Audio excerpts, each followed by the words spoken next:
The crystalline halls of the Valari flagship stretched endlessly before Kong Do-yun as he walked 3 steps behind.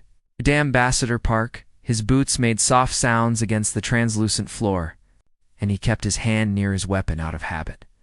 20 years of military service had taught him that peace was often just the quiet moment before violence. The Valari were beautiful in a way that made humans uncomfortable. Their skin held a soft glow like moonlight trapped beneath silk. Their eyes were large and dark, filled with colors that shifted like oil on water. They moved with a grace that made humans look clumsy in comparison. Do-yun did not care about beauty. He cared about threats. And so far, he had counted 17 possible ambush points. For hidden doors, at least 3 Valari guards who watched him with something between curiosity and fear. Humans had earned their reputation in the galaxy. When the Korath Dominion had pushed into Earth's solar system 50 years ago, expecting easy conquest, they had found something else entirely. They had found a species that did not know how to surrender. A species that fought with a madness the galaxy had never seen. The war lasted 12 years. The Korath retreated. And suddenly, everyone in the galaxy knew the name human. Now, the United Earth Coalition wanted allies, not enemies. Hence the diplomatic mission. Hence Do-yun standing in an alien palace, trying not to look threatening, while being exactly as threatening as he actually was. The princess will greet us, Ambassador Park whispered. Third, heir to the throne. Be respectful. Do-yun said nothing. He was always respectful. Respect and readiness were not opposites. The doors ahead opened, and light spilled out like liquid gold. A group of Valari nobles emerged, their robes flowing like water, their skin glowing in soft blues and greens. And at the center of them stood a young woman who made Do-yun pause. She was smaller than the others. Her hair fell past her shoulders in waves of deep purple, and her skin held a gentle silver glow. She wore a simple white dress that seemed to float around her, and her eyes, when they met his, were the color of a sunrise. Princess Yuna of the Valari Empire. She opened her mouth to speak the formal greeting, and then something strange happened. Her skin changed color. The soft silver shifted, rippled and bloomed into a bright, unmistakable pink. The glow spread across her cheeks, down her neck, and even touched her hands. It was like watching someone blush, but visible from across a room. The nobles around her went very still. Yuna's eyes widened. She stumbled over her words, the formal greeting coming out broken and rushed. Welcome, honored guests of the United Earth Coalition. The Valari Empire greets you with open arms, and she stopped. Her glow was getting brighter. Do-yun glanced at Ambassador Park, confused. The ambassador looked equally puzzled. Thank you, Your Highness, Park said smoothly, bowing. We are honored by your welcome, Yuna nodded quickly, too quickly, and then without finishing the formal ceremony, turned and walked away, fast, almost running. Her handmaiden, a sharp-eyed woman with deep blue hair, hurried after her with an expression that mixed concern and amusement. The Valari nobles exchanged glances. One of them stepped forward to complete the greeting, but Do-yun barely heard the words. He was watching the doorway where the princess had disappeared, her pink glow still visible for a moment before fading around the corner. Strange, very strange. In her private chambers, Yuna pressed cold cloths against her face and wished she could disappear. It won't help, Ji-won said. Leaning against the wall with her arms crossed, you can't cool down a soul glow with water. Stop talking, Yuna groaned. Pink, you went full pink. In front of the entire welcoming committee, Guon's voice held barely contained laughter. I've known you since we were children, and I've never seen you glow like that. Who was he?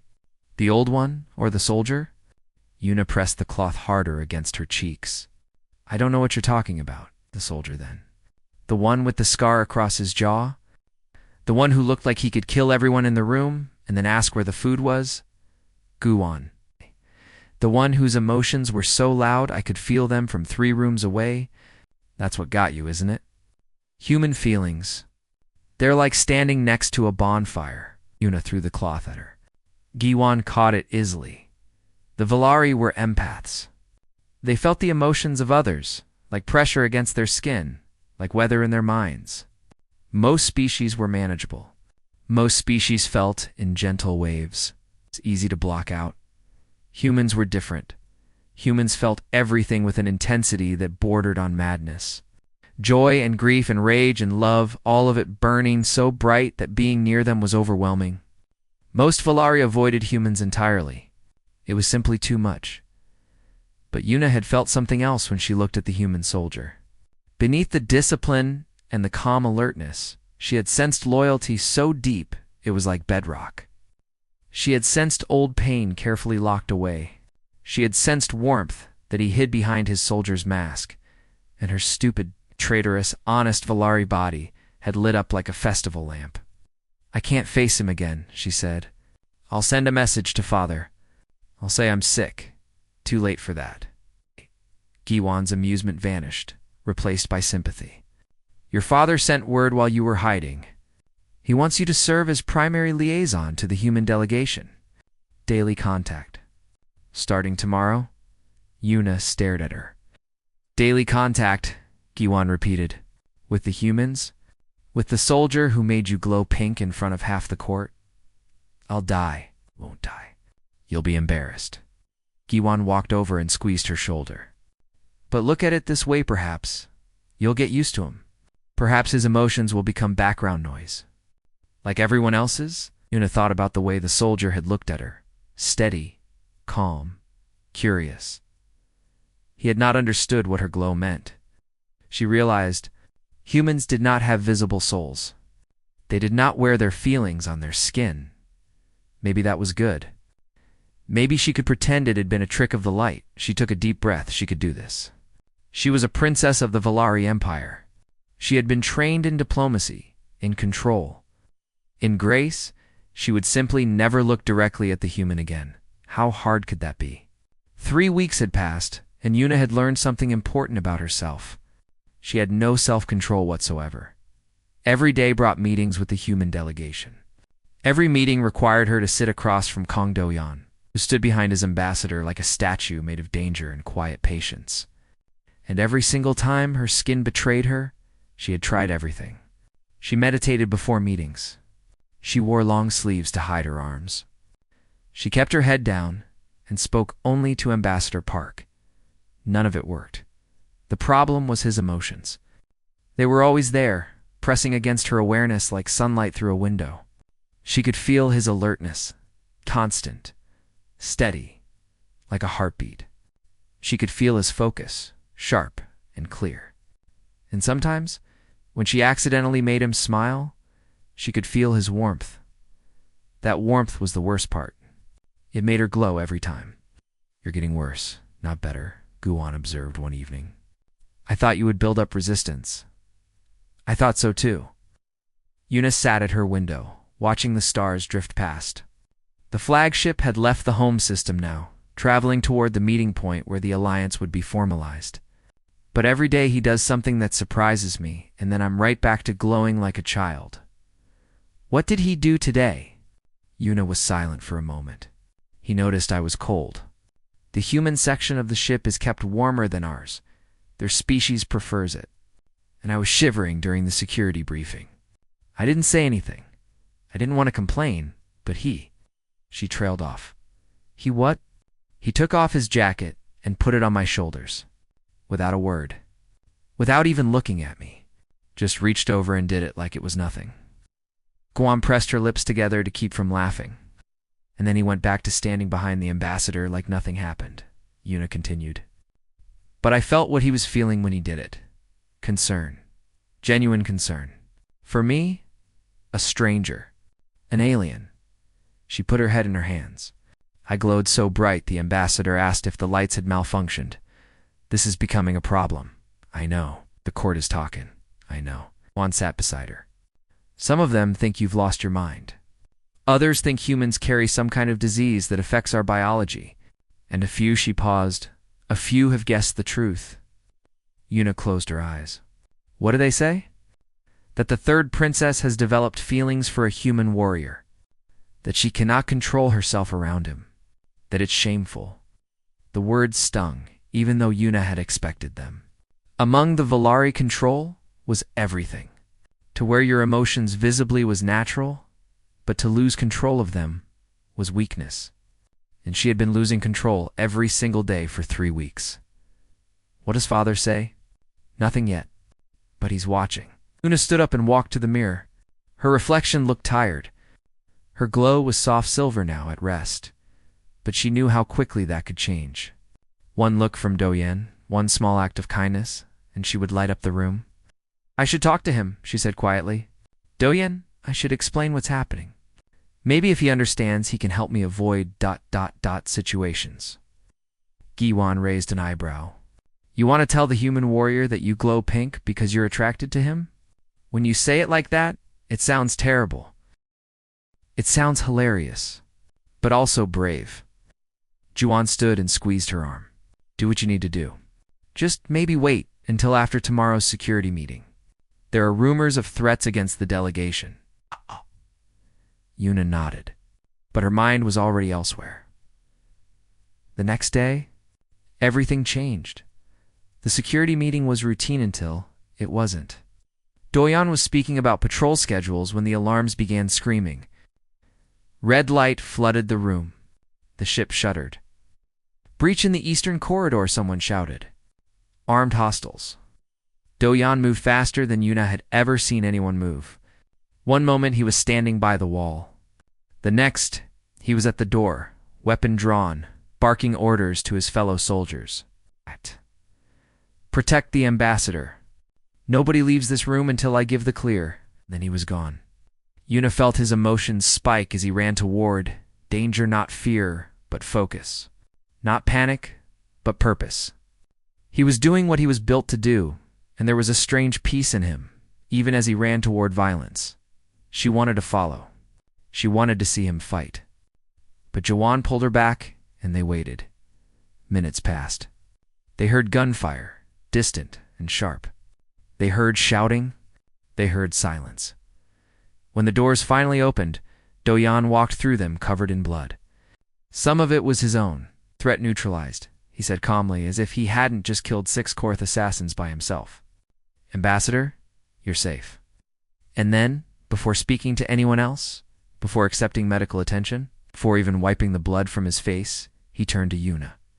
Princess, are you hurt? She stared at him. He was wounded. She could see cuts on his arms, could see him favoring his left side. But his first thought, his first words, were about her safety. Her entire body lit up like a star. Pink, bright, brilliant, undeniable pink. Every inch of her skin glowed with it, turning her into a beacon in the dim emergency lighting. The room went silent. Every Valari noble stared at her. Ambassador Park looked confused. Jiwan covered her face with her hand, and Doyan just looked at her with those calm, steady eyes, clearly not understanding what any of it meant. You should sit down, he said. You look unwell. Yuna wanted to laugh. She wanted to cry. She wanted the floor to open up and swallow her whole. Instead, she simply nodded and let Jiwan guide her away. Behind her, she heard the Valari nobles beginning to whisper. She didn't need to hear the words to know what they were saying. The princess had lost control. And everyone had seen Emperor Taiwu stood by the great window of his chambers, watching the stars blur past. He did not turn when Yuna entered. He did not need to. He was her father, and he knew her footsteps the way he knew his own heartbeat. Sit, he said. Yuna sat. The silence stretched between them like a bridge neither wanted to cross. Finally, the Emperor turned. His face was calm, but Yuna could feel his emotions, concern, confusion, and something that might have been disappointment. The court is talking, he said. They say my daughter cannot control herself. They say she lights up like a festival lantern whenever the human soldier enters a room. They say she has brought shame to our house. Yuna kept her eyes on the floor. I'm sorry, father. Did not ask for an apology. I ask for nothing. He walked closer and stood before her. I am asking now. What is happening to you? She could lie. She could claim illness, confusion, some strange reaction to human biology.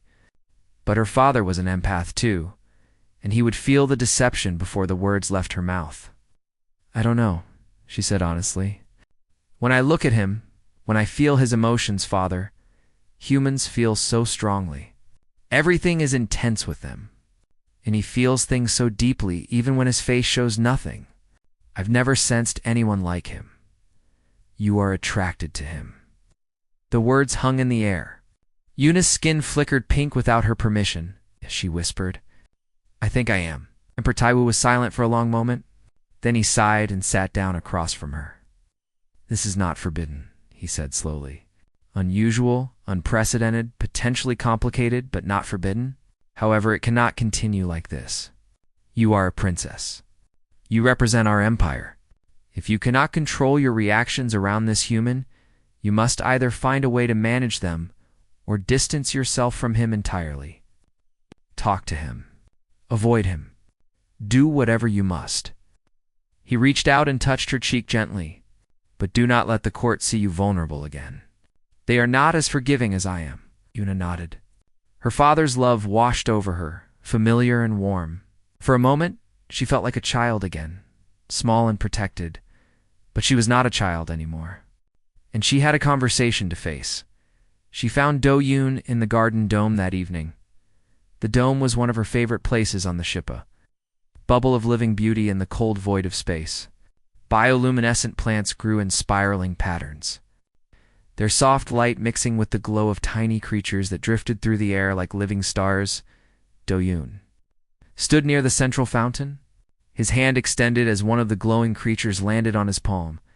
He looked peaceful in a way she had never seen during duty hours. The tension was gone from his shoulders. His face was soft. He looked up when she approached. "Princess." Her skin immediately warmed, but she forced herself to keep walking. She had practiced this. She could do this. "May I speak with you?" she asked. "Of course." She stopped a few feet away, close enough to feel the gentle pressure of his emotions, far enough to maintain some dignity. "I need to explain something," she said. "About my people. About our biology." Doyon waited, patient as always. Valari's skin glows. "You've noticed this? But the colors mean things. Blue is calm. Green is curiosity. White is battle fury." She paused, gathering her courage. "And pink. Pink indicates attraction." The words fell into silence. Doyon's expression didn't change, but she felt his emotions shift. Surprise. Realization. Something she couldn't quite name. "So, when you glow pink around me," he said slowly, "you're saying that you're attracted to me?" Her skin answered before she could. Pink spread across her cheeks, down her neck, glowing bright in the dim garden light. To her complete shock, Doyon laughed. It was not a mocking laugh. It was warm, genuine, almost relieved. It transformed his stern face into something wonderful. "I thought you found me repulsive," he said. "I thought humans made you uncomfortable. I've been trying to stay away from you so you wouldn't be distressed." "What?" "Every time I came near you, you acted strange. You wouldn't look at me. You stumbled over your words." I assumed. He shook his head, still smiling. "I assumed our species was simply too different. That my presence made you unhappy." Yuna stared at him. "You were avoiding me because you thought I hated you?" "I was trying to be considerate." A laugh bubbled up from somewhere inside her, unexpected and bright. "We're both idiots, it seems so." They stood there in the glowing garden, surrounded by drifting lights, and something shifted between them. The awkwardness that had defined their interactions began to dissolve. "I should tell you something too," Doyen said after a moment. "Since we're being honest," Yuna waited. "I don't know much about Valari attraction or customs, but I know what I've felt these past weeks." He looked at her directly, and his emotions opened like a door warmth, respect, something tender and uncertain. "I felt curious, interested, drawn to you in a way I can't quite explain." Yes. Her glow intensified. She couldn't help it. "You're glowing again," he observed. No. I can't stop it. I think I like it." His smile was small but real. "It's honest. Humans hide everything behind masks. We never know what anyone really feels. But you always know exactly where I stand with you. They talked for hours after that. Why, Una learned about Earth, about oceans and mountains and cities that scrape the sky. She learned about Doyen's family, his years of service, the war that had shaped him into the man he was. He learned about Hertha pressures of royal life, the burden of empathy, the loneliness of always feeling what others felt while hiding her own heart. When they finally parted, the artificial dawn was beginning to warm the dome. Doyen caught her wrist as she turned to leave.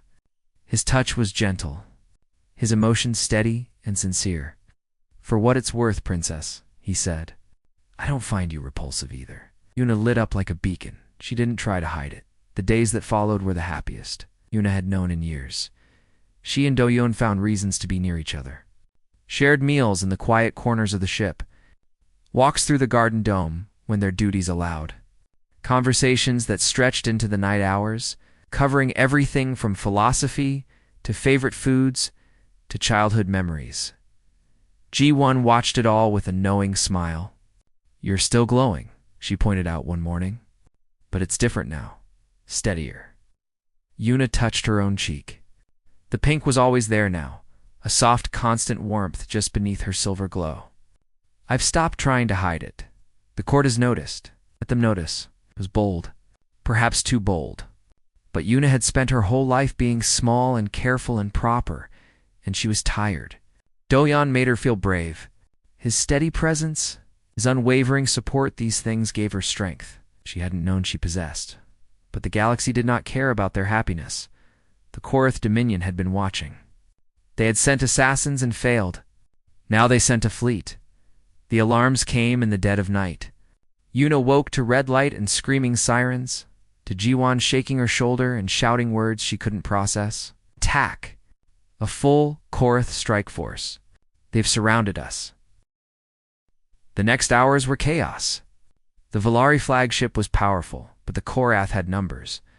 Battle raged in the void outside. Explosions painting the stars an orange and red dot, and then the breaches began. Korath soldiers poured through gaps in the hull, fighting their way toward the royal sections. The ship's guards fought back, but there were too many. Doyen found her in the corridor outside her chambers. His armor was scorched, his weapon was hot from firing, and his emotions burned with a focused intensity that almost overwhelmed her. "You need to get to the safe room," he said. "Now, what about you?" "I'm going to hold this section." He checked his weapon, his movements quick and certain. "The human guard and I will keep them back while the ship's crew seals the breaches. That's suicide. That's duty."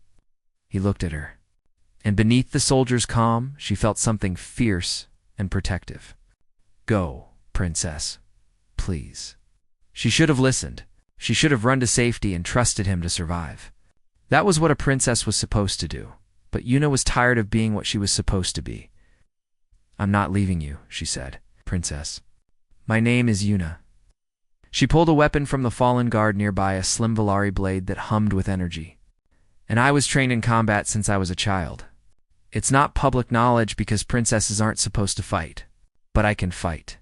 And I'm going to." Doyen stared at her. His emotions shifted from shock to something that felt like, "Ah, you're serious. I'm serious." For a long moment, he said nothing. Then slowly, he nodded. "Stay behind me. Watch the left flank. If you get hurt, I'm going to be very upset." Despite everything, Una smiled. "Understood." The Korath came in waves. They were brutal fighters, all claws and armor and weapons designed for close combat. Doyen met them like a storm. He moved with a violence that Una had never seen, efficient, deadly, without hesitation or mercy. This was what humans were. This was why the galaxy feared them. They did not fight like the Valari, with grace and precision. They fought like animals cornered by predators. They fought like creatures who had decided that if they were going to die, they would take everything with them. And Doyen was magnificent. Why Una fought beside him. Her blade sang through the air, her royal training serving her well. She was not as strong as the Korath, not as brutal as Doyen. But she was fast and she was precise. Together, they held the corridor. bodies piled around them. The floor grew slick with blood that was not theirs. Minutes stretched into what felt like hours, until finally, the Korath reinforcements stopped coming. "Breaches sealed," a voice announced over the ship's communication system. "All sections reporting secure." It was over. Una leaned against the wall, breathing hard. Her arms ached. Her blade was stained. She had never killed before today, and the weight of it sat heavy in her chest. Then she looked up and saw Dogen fall. No, she caught him before he hit the floor.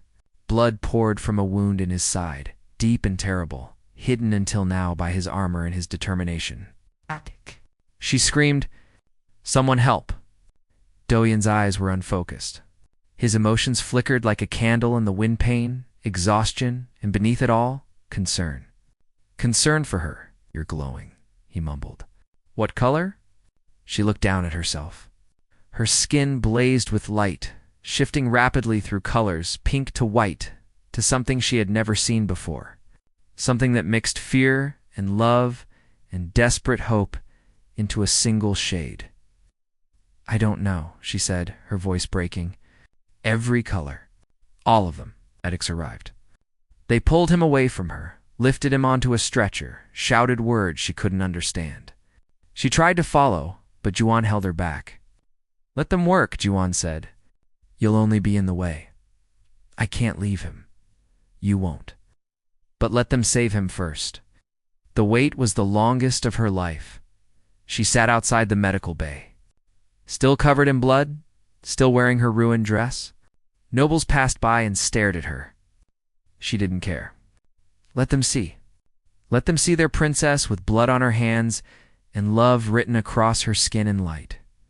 When the doctor finally emerged, his expression was cautious but hopeful. "He'll live," he said. "The wound was severe, but humans are remarkably resilient. He's asking for you."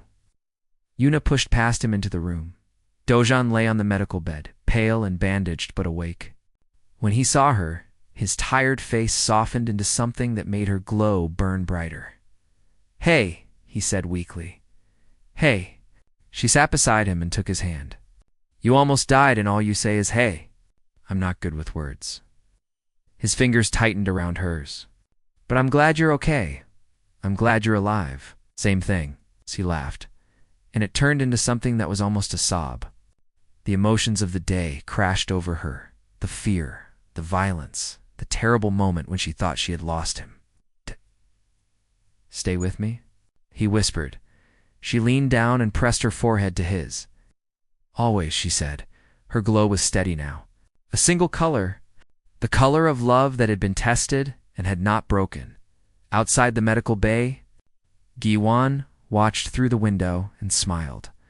Recovery was slow, and Una refused to leave Doyan's side. The court whispered about it. They whispered about the princess who had fought like a soldier, who had killed with her own hands, who now sat in the medical bay, day and night holding a human's hand. Some whispers were scandalized. Others were impressed. Most were simply confused. Una didn't care about any of them. She read to Doyon when he was too weak to talk. She helped the doctors change his bandages. She slept in the chair beside his bed and woke with his hand still in hers. Giwan brought her meals and updates from the outside world. "The Korath fleet was destroyed," she reported. "Our ships and the human vessels worked together. The alliance held. Good. The summit is still happening. Your father has moved the date back to give everyone time to recover." Giwan paused. "He wants to see you." Una looked at Doyan, who was sleeping peacefully. His color was better now, his breathing steady. "Tell him I'll come when Doyan is strong enough to stand." Giwan raised an eyebrow. "That's a bold statement. I'm tired of being anything else." When Doyan was finally well enough to walk, Emperor Taiwu summoned them both. The throne room was vast and cold, designed to make visitors feel small. But Una walked in with her head high, and Doyan walked beside her. Not behind. Her father sat on his throne, his face unreadable. Around him stood the highest nobles of the court, watching with expressions that ranged from curiosity to disapproval. "Daughter," the emperor said, Soldier. Father. Your Majesty. Do-Yan bowed his head respectfully. The Emperor studied them for a long moment. His eyes moved from Yuna's steady glow, still that new color, that shade of tested love, to Do-Yan's calm, unwavering posture. The court tells me many things, he said finally. They tell me my daughter has forgotten her duty. They tell me she has been corrupted by human influence. They tell me she has brought shame upon our house. Yuna opened her mouth to respond, but her father raised a hand. I did not ask for their opinions. I asked for their observations. He stood and walked down from his throne, stopping before them. What I observed was different. I observed my daughter fighting to defend our ship while others ran. I observed her standing beside an ally when it would have been easy to hide. I observed courage, loyalty, and love. The court fell silent. This human saved my daughter's life, the Emperor continued. My daughter saved his. They fought together, bled together, and refused to abandon each other. He looked at Do-Yan directly. These are not the actions of corruption. These are the actions of partnership. Do-Yan met his gaze without flinching. Yuna felt his emotions, gratitude, respect, and the same fierce protectiveness that had driven him to throw himself between her and danger. The alliance we came here to build, the Emperor said, was meant to unite our peoples against a common enemy. But alliances built on paper are fragile things. They break when tested. He paused. Alliances built on genuine connection, on shared sacrifice, on love, those are different. Those endure. He turned to address the court. My daughter has chosen this human. This human has proven himself worthy of that choice. I will not forbid what has grown between them. His voice hardened. And anyone who speaks against it speaks against me. The silence that followed was absolute. Finally, the Emperor smiled, a rare expression that made him look almost gentle. Oh. Besides, he said, my daughter has not glowed this brightly since she was a child. If a human warrior is what it takes to make her this happy, then the galaxy can adapt. Yuna felt tears prick her eyes. Beside her, Do-Yan squeezed her hand. The summit was held 3 days later. Representatives from 12 species gathered in the Great Hall of the Valari flagship. Treaties were signed. Alliances were formalized. The Korath Dominion had shown the galaxy what happened. When they stood divided, now they would show what happened. When they stood together, but the moment everyone would remember came near the end of the ceremony, Princess. Yuna stepped forward to address the assembly. She spoke of unity across difference, of finding strength in partnership, of building bridges between worlds that had never understood each other, and standing beside her not as a guard, not as a soldier, but as her chosen partner, was Kong Do-Yan. Her glow was soft and steady, that beautiful color of love. When she finished speaking, the hall erupted in applause. Valari nobles who had whispered in approval now nodded in respect. Human diplomats who had watched uncertainly now smiled with pride. G1, standing at the edge of the room, watched with satisfaction. Ambassador Park appeared beside her. I believe you owe me money, he said. G1 laughed. I bet they would figure it out in 2 months. You bet 1 month. It's 3 weeks, actually. I won. She pulled out a handful of Valari currency and dropped it into his hand. Worth every coin? I've never seen her so happy. That evening, Yuna and Do-Yan returned to the Garden Dome. The glowing creatures drifted around them like living stars. The plants pulsed with soft light. It was exactly like the night when she had first told him the truth about her glow. Thank you, Yuna said quietly. For what? For staying. For fighting. For not running away when you found out an alien princess was literally lighting up pink every time she saw you. Do-Yan laughed, that warm sound she had come to love. I told you I liked the honesty. No masks, no pretending. Just light. I can't turn it off. You know that, right? For the rest of our lives, everyone will always know exactly how I feel about you. Good. He reached for her hand. Then they'll always know you're loved. Her glow blazed bright pink and gold in that new shade of tested devotion.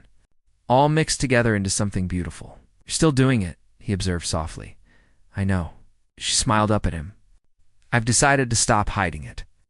They stood together in the light, two beings from different worlds who had found something rare and precious in each other. Across the garden, visible through the transparent walls of the dome, a new day was dawning. The ship had reached the Alliance's gathering point, and 100 vessels from a dozen species floated in formation around them, a fleet united. A future secured, but Yuna and Doyon didn't notice any of it. They were too busy being exactly where they wanted to be, together, glowing complete.